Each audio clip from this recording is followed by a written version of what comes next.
Welcome to our technical talk, and this is specifically for the SFN Connectome 2021.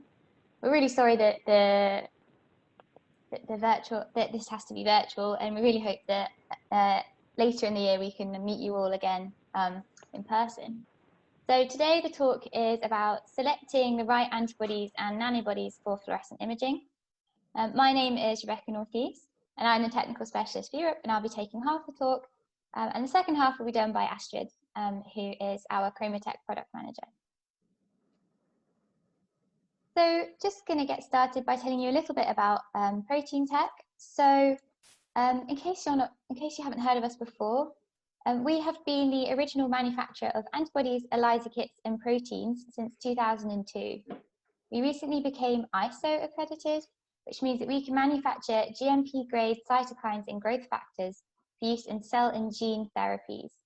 And we have 5 global inventory sites, and all of our products are in stock and available for next day delivery. Proteintech has polyclonal and monoclonal targets, antibodies against 13,000 targets. And within that, antibodies against 2,500 targets have had their specificity verified by knockdown, knockout validation. And this is the broadest coverage of KD/KO validated antibodies in the antibody industry. This year, we also launched our correlate fluorescent dye antibodies for use in direct immunofluorescence, and also protein adders for Western blots. The main difference between Proteintech and other antibody suppliers is that we manufacture every product ourselves, and you can only buy our products with our label on it. By cutting out the middleman and not allowing anyone else to sell our products under their label, we offer you complete transparency. This means more lot-to-lot consistency because we can guarantee supply in addition to our huge library of original validation data direct from the lab, with complete control over the quality of our antibody, making sure it works in your hands. We also offer the opportunity to reserve files of your preferred lot of polyclonal antibody to ensure that you have future supply. As a company, we measure our success by your scientific success, specifically helping you publish impactful research faster. This graph shows that over our company history, our products are featuring in more and more publications each year, and as of today, we have over 70,000 publication citations. So ChromoTek recently became part of the Proteintech group in 2020, and ChromoTek started out as a spin-off company from LMU University in Munich. And since then, ChromoTek's mission is to support extraordinary discoveries with high-performing nanobody-based reagents in proteomics and cell biology, striving to improve, accelerate, and simplify research around the world. They have over 50 unique products with over 2,500 citations. So just quickly about us. So as I said, my name is Rebecca. I got my PhD and postdoc from the University of Manchester in neuroscience and metabolism. And I joined Proteintech in 2020 as a technical specialist, and I provide webinars and also technical support to customers. Dr. Astrid Sitte earned her PhD in biochemistry from the University of Göttingen, and she also did her postdoc there, focusing on peptide synthesis. Astrid's academic and professional expertise has been focused around complete protein characterization, and she joined ChromoTek in 2019 and has led the ChromoTek support team there. Just a brief overview of today's talk. So I will first cover primary and secondary antibodies for use in imaging, detailing the differences between the multitude of choices that we have available to us. And Astrid will then take over and discuss the use of nanobodies in imaging. So first talking about primary antibodies, but before we go into that, just going to have a quick overview of immunofluorescence, immunohistochemistry. So what do we mean when we refer to immuno in these terms? Immuno simply refers to the binding of an antibody to an antigen. And immunohistochemistry stands for antigen detection within tissues, and immunocytochemistry stands for antigen detection within cells. The basic premise behind immunofluorescence is where an antibody binds to the desired antigen in your sample. After which, a secondary antibody is then added, which binds to the primary antibody. And this secondary antibody contains a fluorophore, which emits a specific wavelength of light in response to excitation. Immunofluorescence is special because it allows multiplex interactions, whereby you can image multiple proteins in the same sample in the same slide. And this is done providing that your primary antibodies are raised in different hosts or are of different IgG subclasses, and so therefore can be targeted by the selective appropriate secondary antibody. So this is the overall protocol for immunofluorescence. We first start with fixation, which can either be done using organic solvents such as acetone or chemical crosslinkers such as PFA or formaldehyde. If we're using chemical crosslinkers and we want to access intracellular proteins, we then have to have a permeabilization step. This is then followed by blocking to minimize non-specific binding. Then we move on to our antibody incubation. Here we can do either indirect or direct immunofluorescence. Indirect is the more common one, where you incubate with your primary and then secondary antibody with multiple wash steps in between to ensure you're removing all your unbound antibody in the system. And then if we're doing direct, then that's just a simple one-step incubation with your primary antibody, followed then by mounting with a decent mounting media and then microscopic analysis. At Proteintech, we have product-specific protocols for all our antibodies, and these detail the specific optimal blocking conditions and the dilution and incubation that we found to work best for us during our validation, so that you have somewhere to start. So this is just a table which is an overview of the different types of antibodies available to you.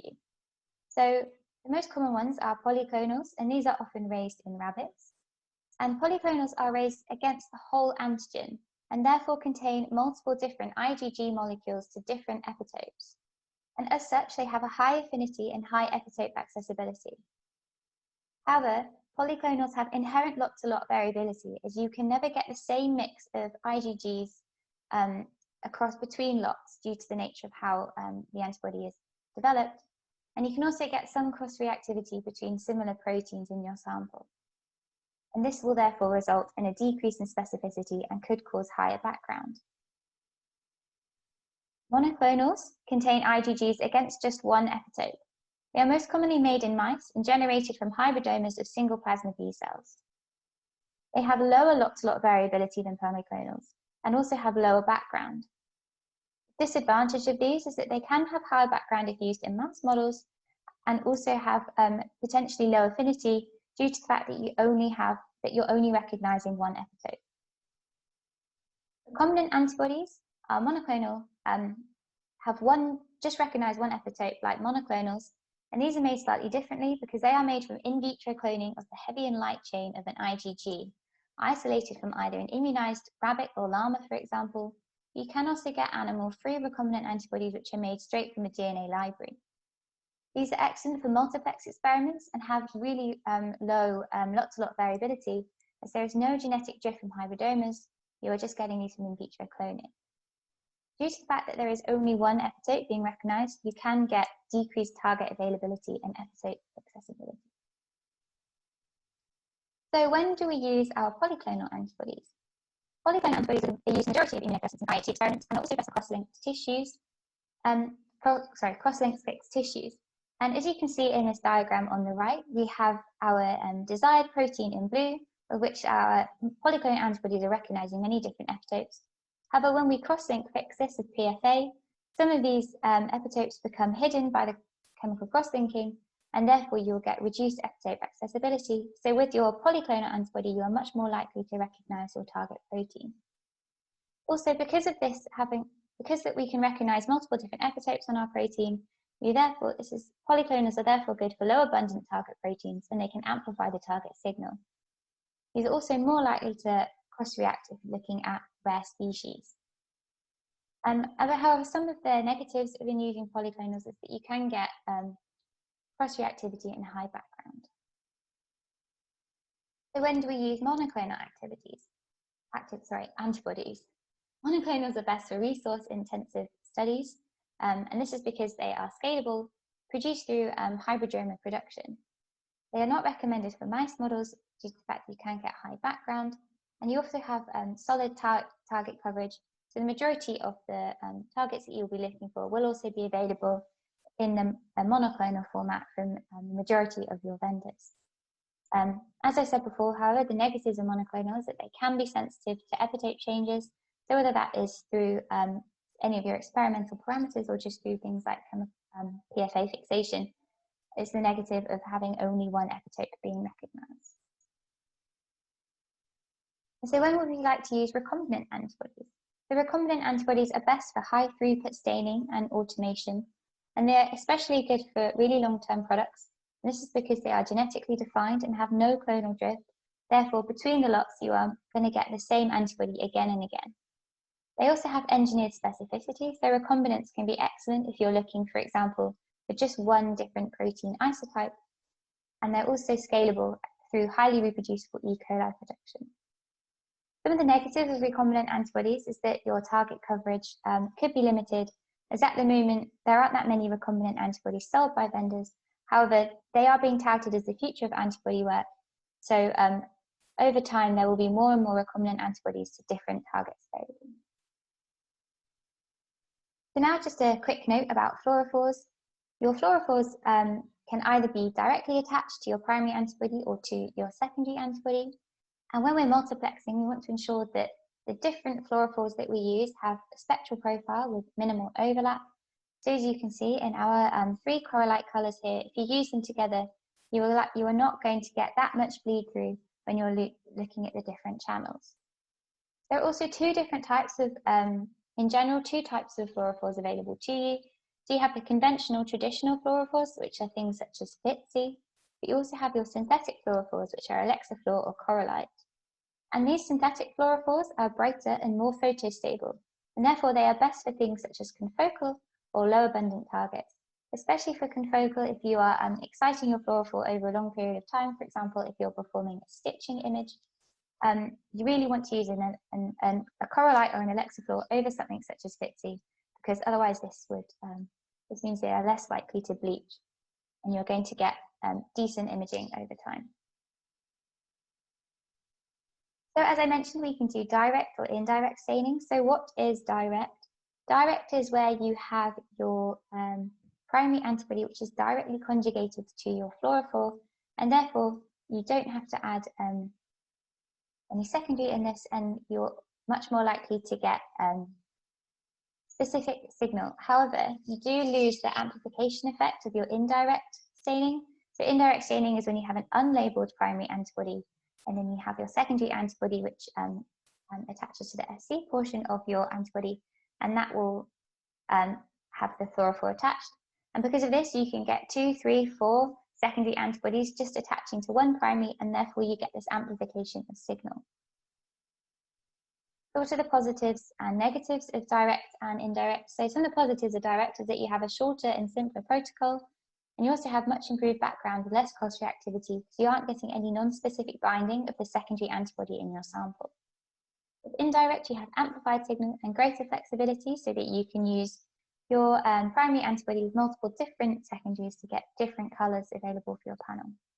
However, some of the negatives for this is that it is a slightly longer and more complex protocol with you can get higher background. So at Proteintech, we have recently launched our range of popular monoclonal antibodies directly conjugated to our correlite fluorophores. And these are in 488, 594 and 647, which is far red. So when do we use our correlite antibodies? So you can use them for multiplex imaging, cell markers, organelle labeling, and highly concentrated proteins. We're just going to have a look at a few of these examples. So correlite is excellent. So direct immunofluorescence is excellent for things such as cytoskeleton markers, such as cytokeratin 18, and also beta-actin on the red on the right here. You can also look at organelles. So laminin B1 is a nuclear envelope marker, or here on the right you can see this mouse heart has been stained with N-cadherin, which is an adherence junction marker. And you can really nicely see the definition of the different organelles outlined here. You can also look at specific cell markers. So TUB3 is a tubulin beta-3, which is a major component of microtubules. And we've also got GFAP, which is, again, a really common marker used in neuroscience because it is a astrocyte marker. So it marks glial cells and other cells. So just a quick summary of part 1. So which antibody do we want to use and when? So polyclonals are good for low abundance targets, or if you have cross-link fixed tissues, and also good for preliminary investigational work.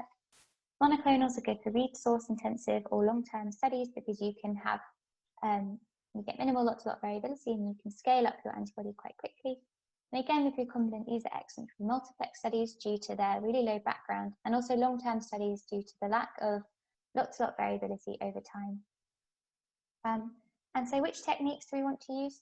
So as I said, direct staining is really good for abundance target and multiplexing. If you want to use multiple different rabbit monoclonals in one sample, then you can use them directly conjugated, and that avoids any issues here. We also have indirect staining, which is the more common one, and these are good if you have medium or low abundant targets. So now we're just going to briefly talk about the different secondary antibodies available to you. So what's in a name? I will now go through this extra long and complicated name of an example secondary antibody and explain how each section, what each section means and how it can apply to your experiment. So first we're going to start with choosing a host. So choosing the host of your secondary antibody, there is not really any significant advantage in one over the other, so long as it is against the host of your primary antibody, for example, anti-rabbit. But you want to make sure that your secondary antibody host is not the same species as your primary antibody host, so you don't want to have a rabbit anti-rabbit antibody. And also one good thing to note is that you should probably use the serum from your host as normal blocking agent. So in this example, we would use normal goat serum, and this therefore really helps to minimize any non-specific binding of your secondary antibody in your sample. You can also get different types of purification of your secondary antibodies, and in general, all secondaries are screened to the reactivity to your IgG of choice. However, some antibodies go one step further, and here they say cross-absorbed, and this means that there is an additional purification step to filter out antibodies that bind to off-target species. These are most typically used in multiplex staining, however, they're not necessarily needed for all examples, and in most cases, non-cross-absorbed secondary antibodies will be suitable for you. You can also get different subclasses. So these are based on the isotype of your IgG. And so polyclonals are a mixture of IgGs. And so if you say IgG heavy and light chain, this means that you will target the mixture of the IgGs. Your species of primary also determines your subclass mixture. So here, for example, you can see in our example monoclonal antibody here, this is a mouse IgG1.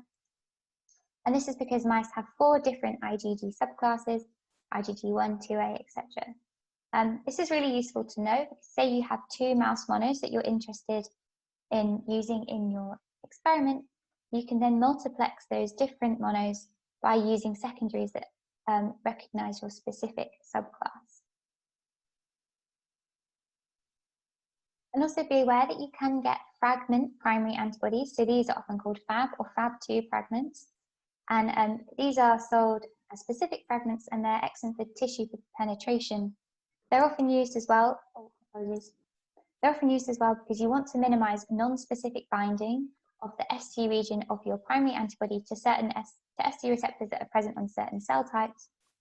And therefore, if you do this, you want to ensure that you have a secondary antibody which is specific for your Fab fragment. So now, thanks for listening, and I'm going to hand over to Astrid. Thanks, Rebecca. Before I start with the nanobody part, I just wanted to remind our attendees that they can add any questions they have already in the chat field, and we will answer them in a live Q&A session afterwards. So now let's come to the nanobody part. Rebecca, can you switch the slide, please? Thank you. And I would like to start with the definition of nanobodies, because maybe not everybody here is familiar with the nanobody format. So nanobodies are single domain antibodies that are derived from alpaca. And you see on the left-hand side an alpaca, a nice animal. And alpacas and other cameloid animals have not only the typical IgG antibody format, but they also have a special type of antibodies which only consists of the antibody heavy chain. They are called, of course, heavy chain antibodies. And you see here in green, the highlighted a small part of the heavy chain antibody. And this upper binding part is the nanobody. The nanobody, or it's also often called VHH, is 15 kilodalton in size. And you can easily use it as a research reagent when you couple it, for example, to a fluorescent dye. Then we call it a nano booster or a nano label, or also a nano-secondary. And when you fuse it to a fluorescent protein, then it's called a chromobody. And both of these types of nanobody reagents can be nicely applied for imaging. Next slide, please. Thank you. So let's start with the nano boosters or nano labels, and there our rule of thumb is the smaller the better. So again, a nano booster or nano label is a nanobody that is coupled to a fluorescent dye, and it basically works very similar to a conjugated primary antibody. So we develop nano boosters and nano labels specifically to general targets like fluorescent proteins like GFP and RFP. And when the nanobody with a dye binds to GFP and RFP that you already have in your cell and in your assay, then the nanobody can stabilize, enhance, and reactivate the fluorescent signal. It's especially useful when you want to have a minimal epitope label displacement to your target with your staining reagent. And we offer nanoprobes against GFP, RFP, vimentin, histone, and spot tag. And the available fluorophores are Alexa Fluor and Atto dyes. Next slide, please. Thank you. The benefits of the nano boosters and nano labels is really the size. So when do you want to use it? When you want to have your label and your dye very close to your actual target. Because of the small size, so they are only 1/10 the size of a conventional antibody, you get your dye close to the target and you have a minimal epitope label displacement and therefore a minimal linkage error. Due to the small size, the nanobodies can also penetrate better into deeper tissues. And because they are monovalent, they do not cluster. So you can easily mix nanobodies with primary and secondary antibodies, and there's no, you can't observe any cluster formation. And they can also be recombinantly expressed. So you have also a lifetime, we can ensure lifetime supply without a lot variations.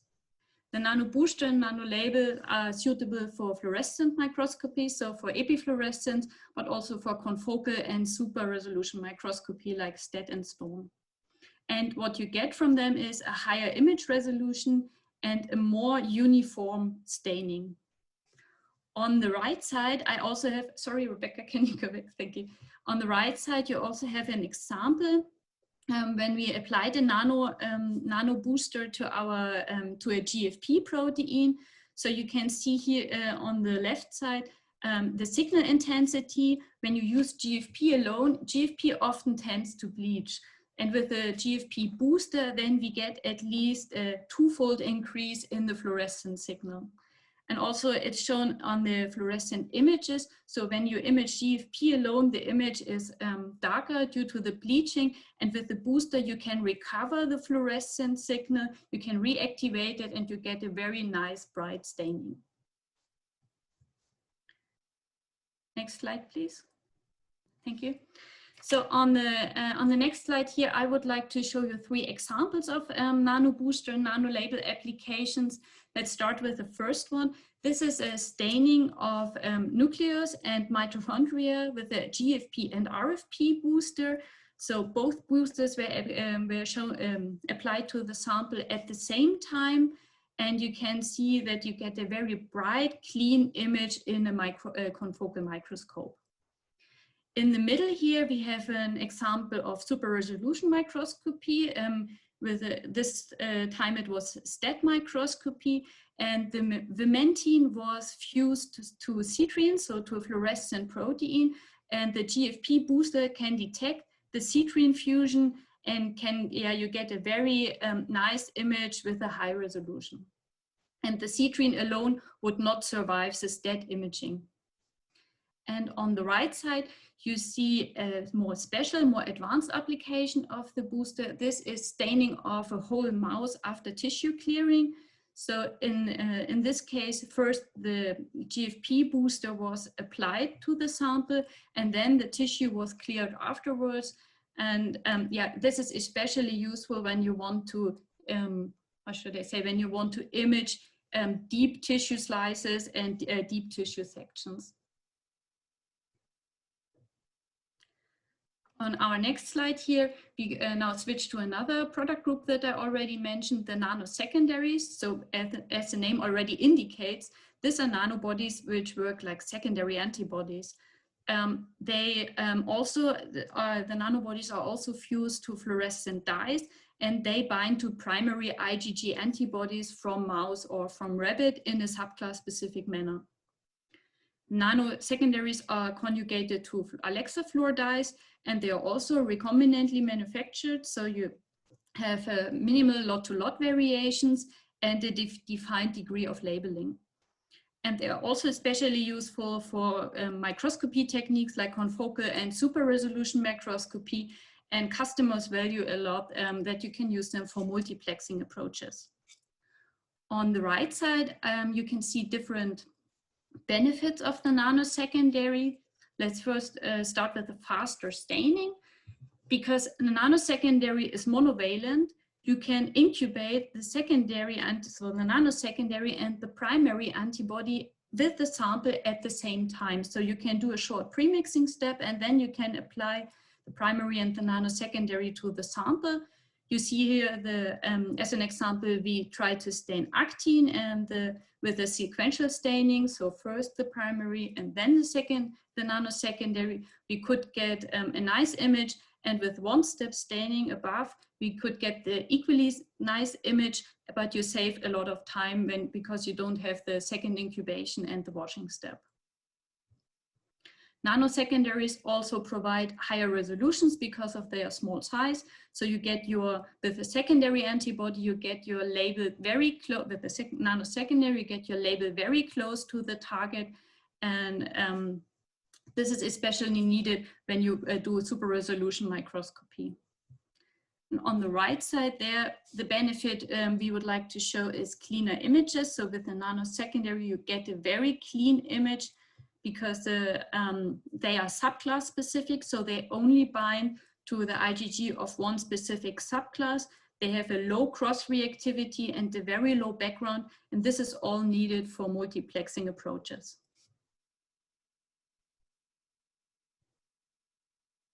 Now I would like to show you two examples of multiplexing. So let's first start with a sample where we use different mouse and rabbit primary antibodies.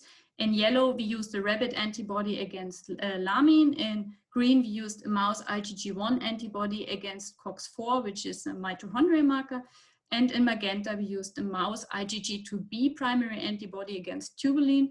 And we used the corresponding 3 different nanosecondaries. We incubated this sample at the same time with all the 3 primaries and all the 3 nanosecondaries, and could get a high resolution image with low background and no bleeding.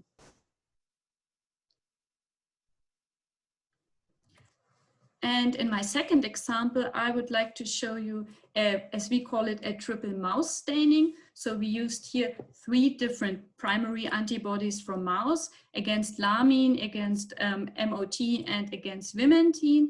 And we also, for this example here, we incubated the primary and the nanosecondary at the same time and could get a very nice multiplexing image without any crosstalk or bleeding.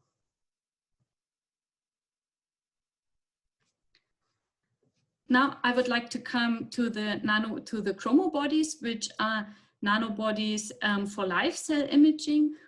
For chromobodies, the nanobody is fused to a fluorescent protein like GFP, for example, or RFP. And to use a chromobody, you basically get DNA construct. So you get a plasmid, you transfect your cell with the plasmid, and the cell expresses the chromobody during the typical cell cycle.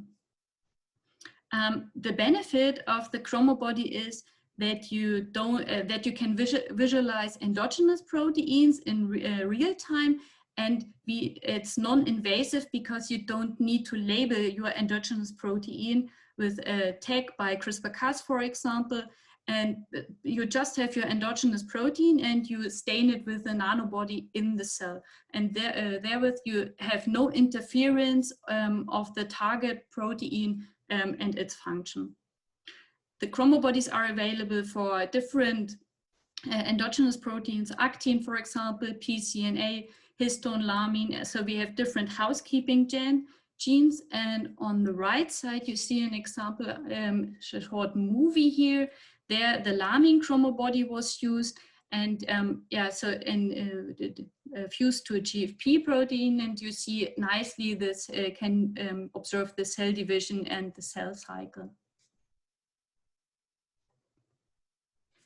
So I would like to summarize the nanobody part. So ChromoTek offers nanobody tools for imaging. You can use the nano boosters and nano labels for super resolution microscopy. And when it comes to thicker tissues, nano-secondaries can be used for any application where you need a secondary antibody, but they're especially beneficial when it comes to super resolution microscopy and multiplexing. And the chromobodies are useful for live cell imaging. And now I would like to summarize our whole talk, also the part from Rebecca. And we thought about it, we give you some recommendations based on a typical antibody workflow. So when you start your experiment, you look at your target, and their target abundance is usually important. So when the target abundance is low, then it's recommended to use a polyclonal antibody, primary antibody. When the target is high, then you can use a monoclonal or a recombinant antibody. And for difficult targets, the recombinant antibodies work also well. And when you have a high expressing target, then think about if you use directly conjugated antibodies, for example, Proteintech correlate conjugates. Then when you start your project, you also think about the amount of sample that you have or the project duration. So when you have only a small amount of sample and the project duration is short, then you are perfectly fine with a polyclonal antibody. But when you have a long-term project and when you have a lot of samples, then a monoclonal or recombinant antibody are useful. Regarding the application, for standard applications, you can use polyclonals, monoclonals, or recombinants. When you work with typical tags, then the nano boosters and nano labels are helpful. And when you want to observe a target live cell, so in a living cell, then the chromobodies can be suitable.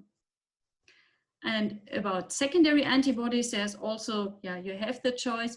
When your primary antibody is polyclonal, then use a secondary antibody that detects IgG heavy and light chain, because you have different clones primary clones in your sample. The monoclonal and recombinant, they detect subclass specific. They also are subclass specific, which means that the secondary needs to detect a certain subclass. When it comes to multiplexing, then cross-absorb antibodies are useful, and nano-secondaries. And the nano-secondaries also very helpful for super resolution microscopy.